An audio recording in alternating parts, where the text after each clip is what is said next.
Les policiers ne relâchent pas la pression au Québec contre les Hells Angels et leur club-école. On a des données ce matin qui le prouvent. Pour vous donner une idée, entre janvier 2018 et juin dernier, donc en un an et demi, 322 arrestations d'organisations qui tournent autour des Hells Angels. Et si on fait un comparatif, je viens de vous dire 322 en un an et demi, au début de l'escouade Carcajou, au plus fort de la guerre des motards dans les années 90, entre octobre 95 et mars 97, 396 arrestations. Les chiffres se ressemblent. 4 arrestations par semaine en moyenne au Québec. Et des motards qui doivent se tenir un peu plus tranquilles. Daniel Cléroux est analyste en affaires policières. Bonjour. Bon matin. Êtes-vous surpris de ça? Pas du tout. Non? Pas du tout. Si on se souvient bien, au début du mandat de Martin Prudhomme pour la Sûreté du Québec, il avait dit qu'il faisait une priorité des Hells Angels au niveau de la criminalité et puis qu'il se ferait talonner. C'est ce que la Sûreté du Québec fait. Ils ont créé des escouades, ils se sont associés avec les différents corps de police régionaux, peu partout dans le Québec, et ce qu'on voit, c'est des arrestations partout. Si on se souvient bien, Projet Shark a donné une grosse arrestation, a donné une grosse opération, et finalement, ils ont eu de la difficulté à procéder à la cour. Il y a beaucoup de gens qui ont été libérés, beaucoup de gens qui ont été accusés, il y a beaucoup de gens qui ont eu des sentences, mais pour la majorité, il y en a beaucoup qui ont été libérés, surtout sur des grosses peines qu'ils n'ont pas faites.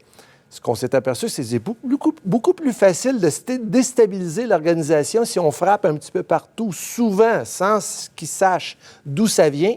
Et à partir de là, on est capable de procéder à la cour. Donc, des frappes moins spectaculaires en termes de grosses têtes, mais plus ciblées, mais qui font mal quand même aux organisations et qui arrivent plus souvent. Effectivement. Ce qu'on voyait, c'est une grosse arrestation qui se produisait à Laval ou à Québec ou à Montréal. Là, on en voit partout. On en voit à Trois-Rivières, on en voit à Granby, on en voit à Sainte-Sophie dans le Nord. On en voit partout. Et on arrête 2, 3 personnes, 4 personnes, 1 personne.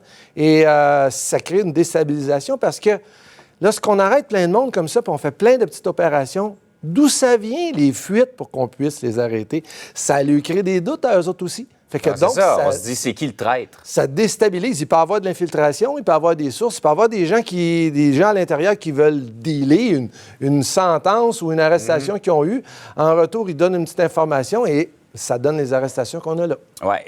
Donc, au départ, dans les années 90, c'était Carcajou. Aujourd'hui, c'est ce qu'on appelle les ENERCO, les escouades nationales de répression contre le crime organisé et les escouades régionales mixtes. C'est ça. C'est la collaboration entre tous les corps de police, le fait que ce ne soit pas juste la Sûreté du Québec, le SPVM et quelques autres, là, c'est tous les corps de police qui sont impliqués là-dedans. Ça fait partie du succès, ça aussi. Oui, ils vont prendre un corps de police, mettons, comme Québec, ils vont nommer quelqu'un qui va être en charge de l'escouade là-bas, et ils vont s'associer avec des policiers des alentours, avec des gens de la Sûreté du Québec, et toute l'information est colligée à peu près aux mêmes places, mais on se les échange, puis on décide de faire des frappes quotidiennement, hebdomadairement, et c'est ce que ça donne, beaucoup d'arrestations.